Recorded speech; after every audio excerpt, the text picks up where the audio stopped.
আশা করে সবাই তুলেন একটু আশা করে রিসিভ কপি হইল আইনের শাসন থাকলে আমারে বিজেপিতে জয়েনিং করার সুযোগ দিব। এটা প্রমাণ করলে আমি সব বিজেপিতে জয়েনিং করে দিব 6,500 কোটি টাকা। হ্যাঁ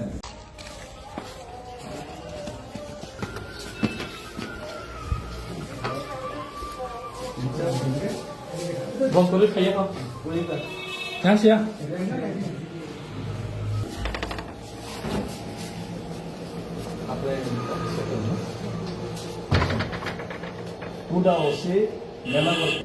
ডিফেমেশন মানহানি কেস মানহানি মামলা আমি করলাম রেবতী ত্রিপুরা এক্স এমপির বিরুদ্ধে।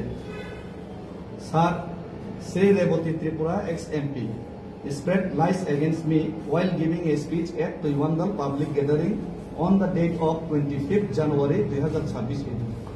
রেবতী ত্রিপুরা মহোদয় প্রাক্তন এমপি উনি মিথ্যা প্রচার করেছেন তুইওয়ান্দালের একটি জনসভাতে গত 25 তারিখ জানুয়ারি 2026 তিনি ওই বক্তৃতায় বলেছেন, he said that I after moving from Delhi foot march movement I bought a new car, bought a rubber garden and traveled abroad, which was a lie.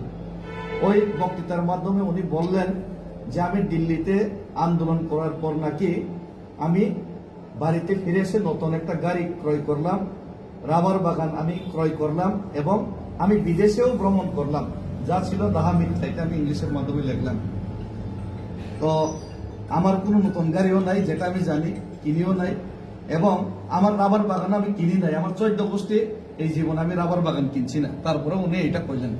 তারপরে উনি কইলেন আমি বিদেশে ভ্রমণ করছি, বক্তৃতার মধ্যে আমার নাম লয়ে বারবার কইলেন। তো ওই বিদেশে তো আমি যাবো কিভাবে? আমার পাসপোর্টই এখন পর্যন্ত নাই, পাসপোর্টও নেই, অথচ উনি কইলেন আমি বিদেশে গেছি।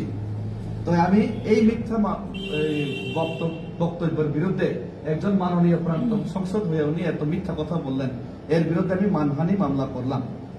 His false statement was widely spread on social media, TV, which damaged my reputation.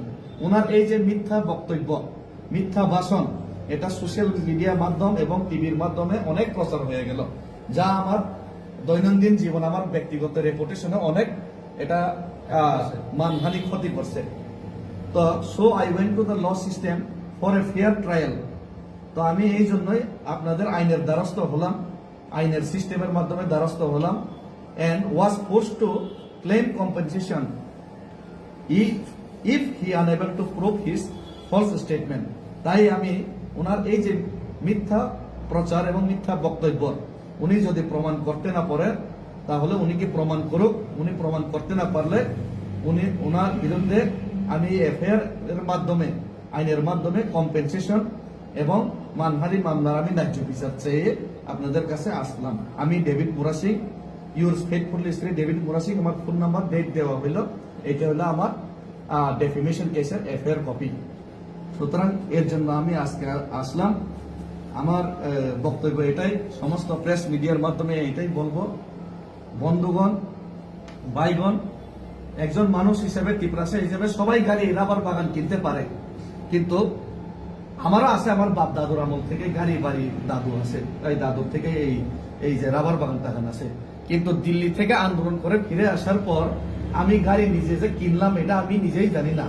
আমি যেটুকু জানি, আমি, আমার বউ, আমার বাবা, আমার মা, আমার 14 গোষ্ঠীতেও এই 6-7 মাসে কেউ গাড়ি কিনে নাই, আর আমার 14 গোষ্ঠীতেও কেউ রাবার বাগান কিনে নাই এই 6-7 মাসে। আর আমার বোনের ছাড়া কারোর পাসপোর্ট নাই, খালি আমার বোন আমেরিকাতে থাকে, খালি ওনার পাসপোর্ট আছে, আমার নিজের পাসপোর্টও নাই। তারপরেও উনি কইলেন আমি দেশে বিদেশে ভ্রমণ করি। আমি সোশ্যাল মিডিয়ার মাধ্যমে যেটা দেখি, উনি সিঙ্গাপুর দেশ বিদেশে ঘুরেন, কিন্তু উনি উল্টা কইলেন আমি বিদেশে যাই। আমার তো পাসপোর্টই নাই, আমি কেমনে বিদেশে গেলাম? তো আমি বিদেশে গিয়া থাকলে আমি কি উগ্রপন্থী লুকাইয়া চুরি নি বাংলাদেশে গেলাম না কই গেলাম? উনি প্রমাণ করুক। তাই আমি এই এফআইআর করতে বাধ্য হলাম। এই মানহানি মামলা আপনারা গ্রহণ করবেন নাকি এটা বললাম। তো এটার আমার একটা রিসিপ্ট কপি আমি চাই আপনাদের কাছে।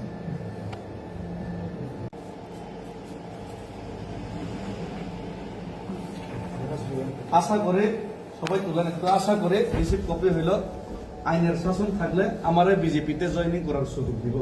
এটা প্রমাণ করলে আমি সব বিজেপিতে জয়েনিং করে দিব 6,500 কোটি টাকা। হ্যাঁ